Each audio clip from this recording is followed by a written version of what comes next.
Hey, I'm Wes, the sewing machine repair guy, and today we're looking at this BabyLock Elissimo, and its problem is that it's locked up, so you can't move either direction trying to raise or lower this needle.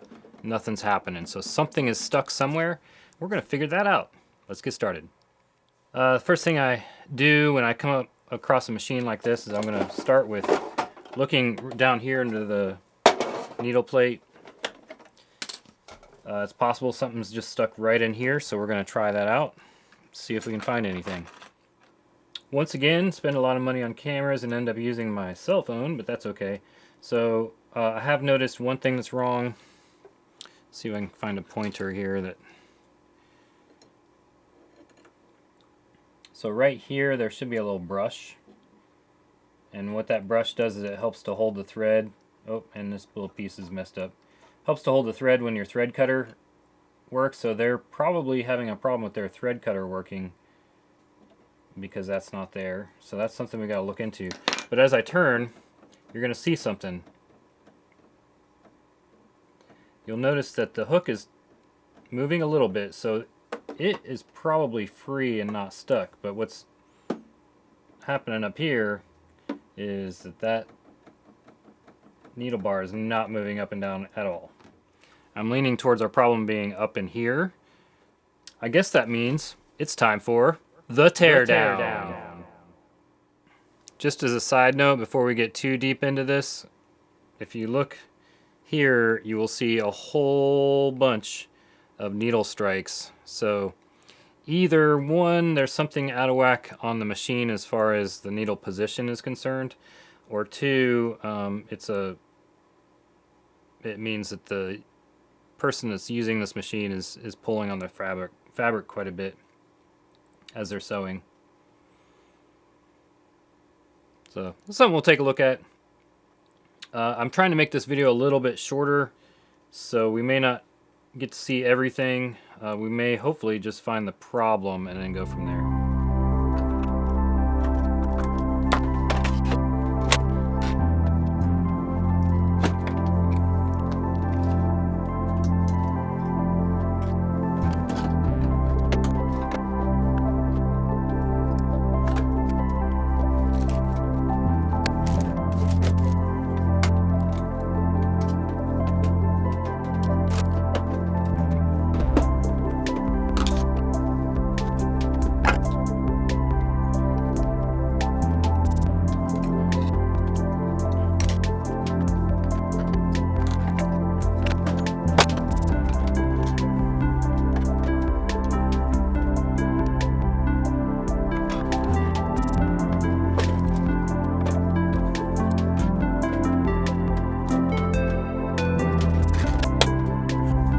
Alright, we're about 15 minutes into this machine. We got the covers off, and now we still have a locked up machine.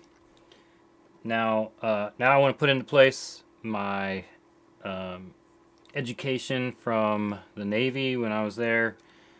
We always used the half split method, so you figure out a way to cut this machine in half so you can eliminate half of the components, and leads you in the right direction. So I said that I suspect that our problem is up here in the head somewhere, up above the needle bar area. However, I don't know for sure. So how do I figure that out for sure? Well, there's a timing belt that goes between the top shaft and the bottom shaft, and that timing belt is right here. So what I can do is I can pull this timing belt off or loosen it or whatever, and then that way I can turn the top shaft and the bottom shaft separately and see which one is stuck. So let's give that a try. So this part is a little bit hard to see. When you come around to the side of the machine, here's your timing belt. So there's where it connects to the top shaft there. You follow it down and it goes to the bottom shaft right in there. You see the teeth. The teeth make sure that the belt stays in the same time as the top and the bottom. So right here we have a tensioner. So this tensioner is what provides tension on this belt, makes it so it won't come off. I want the belt to come off, so I need to loosen this tension. So I'm going to loosen this bolt right here, slide this over, and then the belt should come right off.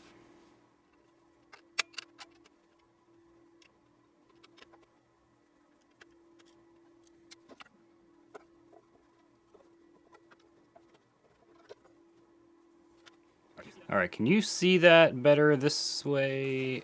Let's do that a little bit. So, you think the top one's going to turn or not? A moment of truth. Okay. What about the bottom one? Yeah, bottom one turns just fine. You can probably see that over there. So bottom one's turned fine, top is not. We also have the motor in here, but I can see the motor trying to turn a little bit. It should be fine, but we'll take that belt off too and see. Yep. So again, we're still having problems on the upper shaft. So now what I'm going to do is take a look. Now that we know where the patient is sick, there are a couple of options here. You want to look at anywhere where there could be foreign material in there, which I really haven't checked for a whole lot just yet. But you also want to look at the bushings. So you have a bushing back here, and then you have one up here. And those could be locked up, or it could be any of the linkages going to the needle bar. So let's check those out.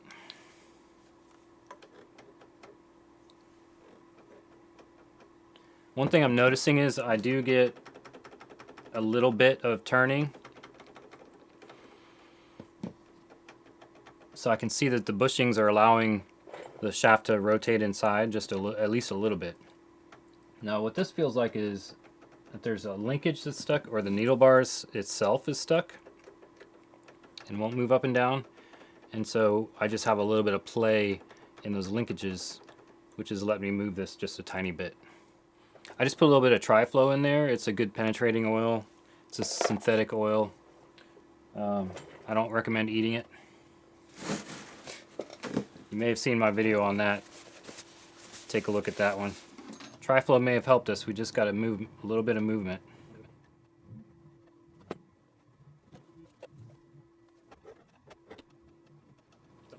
So it looks like our needle bar was actually stuck, which is crazy. So there's still a spot, and it doesn't want to move. I'm wondering if we've got...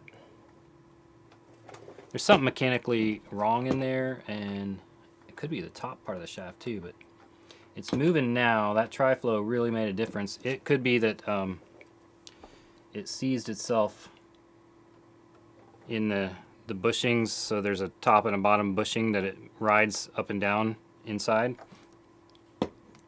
And when I put some Tri-Flow in that bottom one, it started to move. Let's put a little bit in the top one, just so nobody's left out. Now it definitely needs cleaned out. I can see a lot of dust in there, but we may just have a problem of it was never oiled and it's been put through a lot of use. So next step with this is we're going to clean this whole area, lubricate it, make sure there's nothing mechanically wrong inside of there. It's possible I could go a little bit, pull off like this plastic piece and maybe something else in order to see in there a little bit better. Then once we're done with that and we clean the whole machine and we lubricate the whole machine, we got to set the timing of the machine because we just messed that all up. And then make sure all of our belts are on, put the machine back together, and we'll test it. And we'll see how we're doing and see if we solved our problem. All right, we'll see you then. Well, that escalated quickly.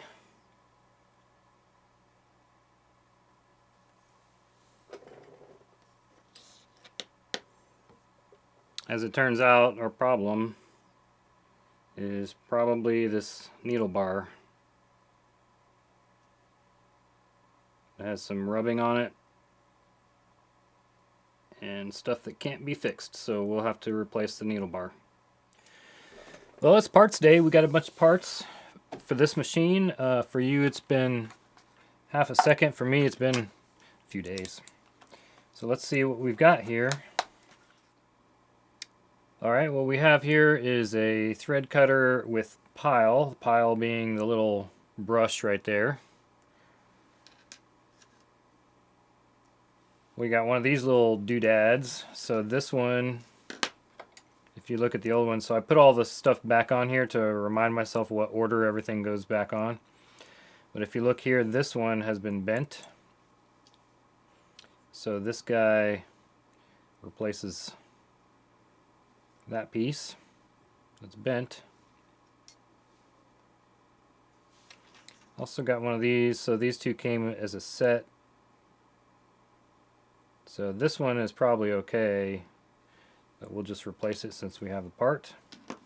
And most of all, our needle bar, that's the one that wasn't working. So we got to put everything from here onto here. Now we've got to slide this in, and all these pieces go on one at a time as we're sliding this down into where it goes.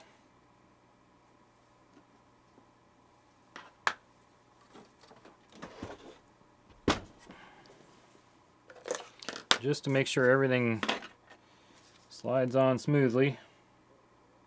A couple drops of oil. Alright, I just remembered this piece right here needs to come off for me to be able to reach what I want to do.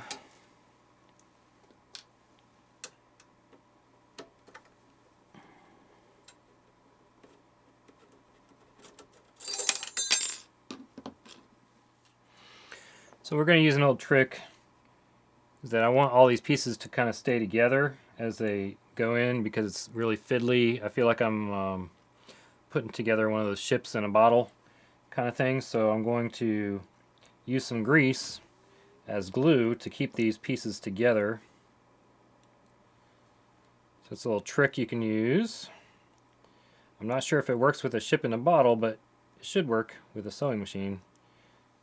So that grease should help hold this stuff together, at least enough to get it on here.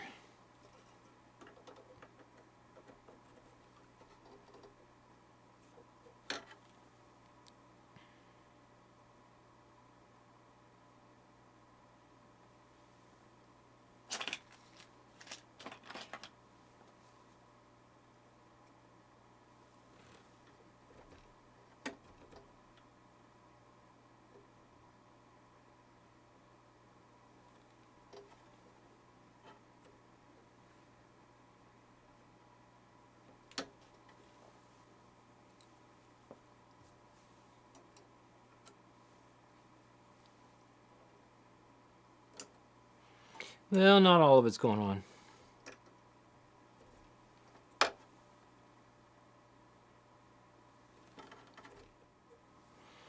So I'm going to apologize now for not showing you every step of the way, but this is really kind of fiddly, and so I'll just show you what we ended up doing. So back in there is a piece. So there's the upper piece, there's that little piece with the, it's got that plastic piece attached to it. Behind here is a little bracket that connects to the needle bar that we just replaced. And then underneath, this is where the needle bar attaches to the shaft, the upper shaft, through these linkages over here. And so all that stuff just got reassembled. The little spring thing is on top here. Where is it? On top in there. Yeah, you can just make it out there. Can I point to it? Can I get to it? It's in there. Promise, it's in there.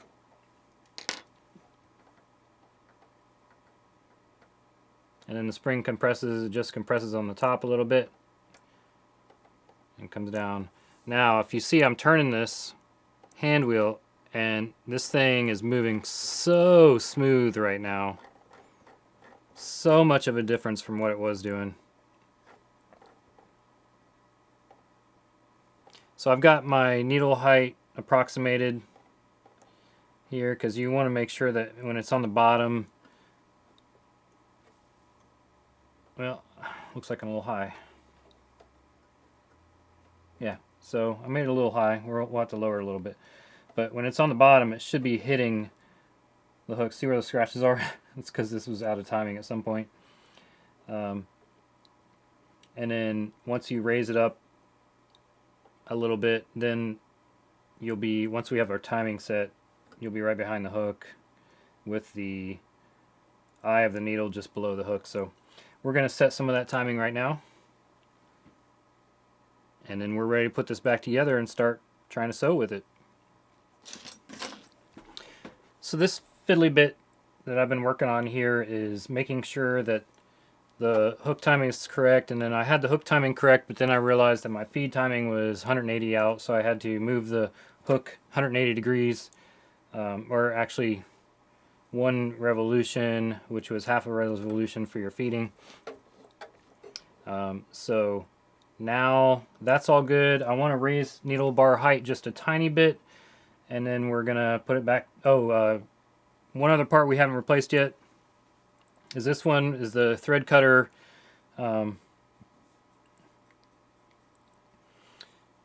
This part's the thread cutter pile, so her thread cutter probably wasn't working very well, and we'll get that replaced, and then it'll be time to put covers back on and retest.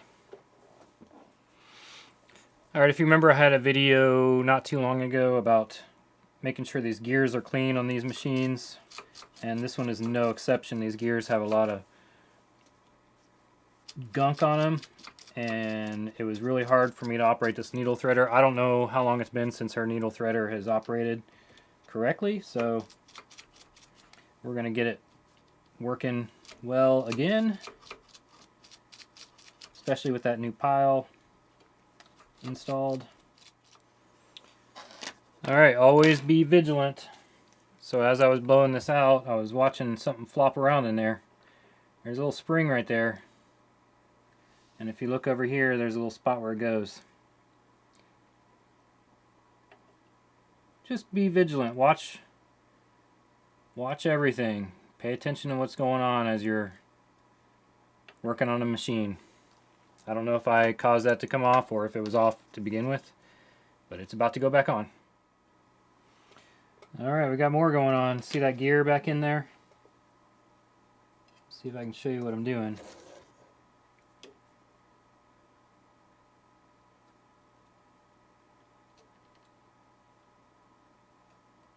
Going in each one of those teeth on that gear and pulling out.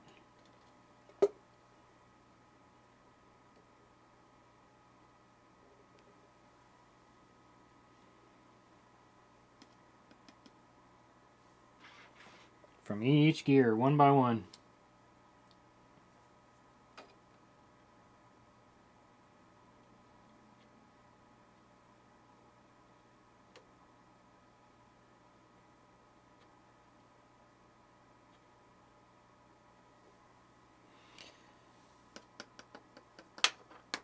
Yep. I'm putting things back together, realizing some things that need to be done. Needle plate, if you look in there, that's all gacked up, so we're going to smooth that out. We may let them know that if they want, they can order a new needle plate off Amazon or something, but I think we can smooth this out enough for it to work just fine.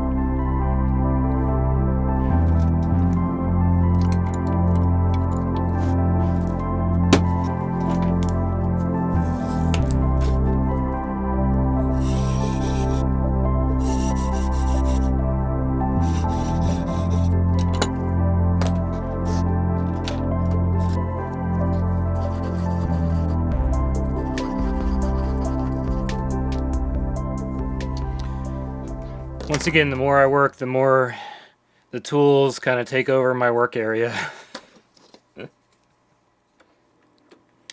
So there I was, looking for a presser foot for this machine, and realized that the machine had the accessories box with it. So I looked in there and I found 2 parts that I needed to replace. There was a needle plate in there and a bobbin case. So instead of using the bobbin case I had, I swapped it out with the one that was provided by the customer. And the needle plate provided by the customer, much better than the one that I smoothed up.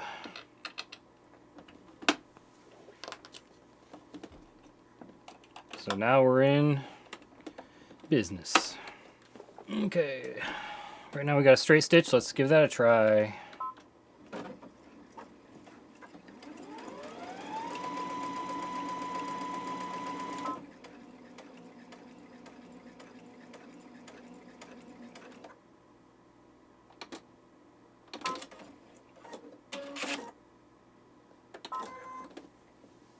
Yeah!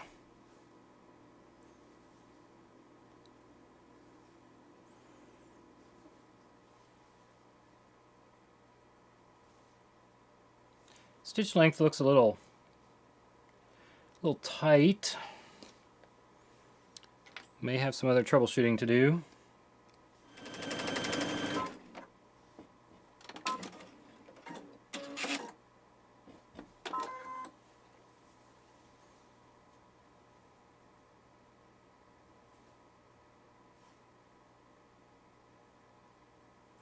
Alright, our feeding is off. We're gonna figure that one out. Alright, we're back. I've done a little bit of adjusting here, so we had to raise up the feed dogs a little bit. And to make sure I got that right, I got the service manual printed out a few pages from there. We're good to go. And I did a test run. I'll do one more time here. Let's actually do a zigzag because I have not checked our tensions yet, so we'll check our tensions. This also will help us check our timing because we did adjust the timing and I haven't checked that yet either with a wide stitch. So let's give this a try.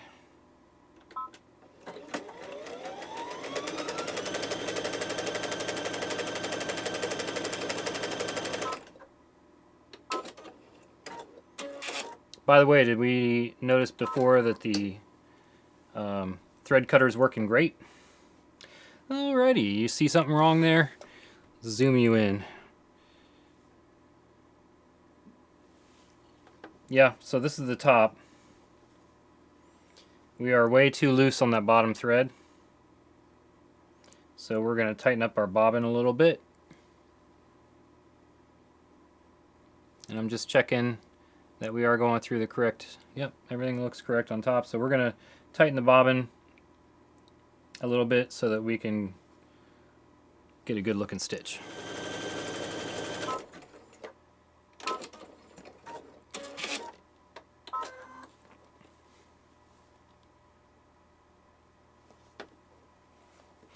Okay, there we go. So the first bobbin case that we got, the spring on it was not providing enough tension, and so I had to switch out the bobbin case with another one.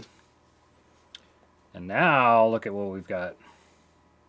So that is right around 80%, and we want 60 to 80 because this is an embroidery machine.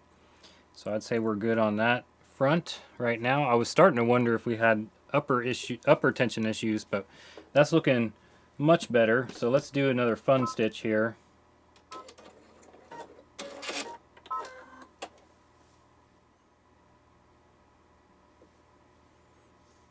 And that's looking pretty good. So I would say that we have this machine finally. So there were a few issues that we had. The machine came in because it was locked up. And we found that we had a bad needle bar. So this thing, if you feel up and down here, you can feel the problems with it where it was catching.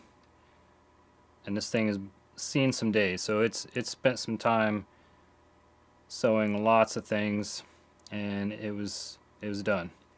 So that was done. We also had this little piece right here that attached where this is where you put your needle in, and that has gotten mangled there in the bottom, so that was replaced. We also had this one.